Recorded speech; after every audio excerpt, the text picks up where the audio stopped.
To understand the money creation process, there are first a few assumptions that must be made. Firstly, banks can only invest in loans and only have one kind of deposit. Secondly, we have to assume that banks have a fixed target reserve ratio and there is no cash drain. But what is the target reserve ratio and cash drain? The cash drain is simply assuming that all the money in circulation is held in banks and nobody keeps any cash on hand. A target reserve ratio is the ratio of reserves to deposits that a bank wishes to maintain. Reserves and deposits can be explained through the bank's balance sheet. On the assets side, there is reserves, which are essentially the money that the bank keeps in its vault. There's also loans, which is basically banks' investments that they use to avoid massive interest payments on their held money. On the liability side, there are deposits, which are the total amount of money that has been put into the bank by customers.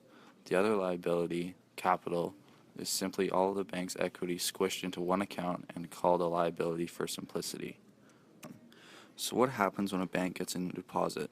A new deposit is any money that hasn't been in the system before. For example, an immigrant depositing their money in the Canadian banking system upon moving to Canada is considered a new deposit.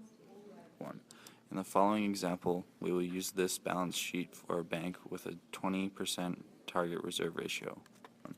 Assume that a $100 new deposit is made. This money is immediately put into both reserves and deposits. As you can see, this new deposit creates a new reserve ratio that is higher than the bank's current target reserve ratio. From the $100 deposit, only $20 needs to go into reserves to maintain the 20% target reserve ratio. Therefore, we have $80 that can be invested into loans. This deposit creates this new balance sheet for the bank.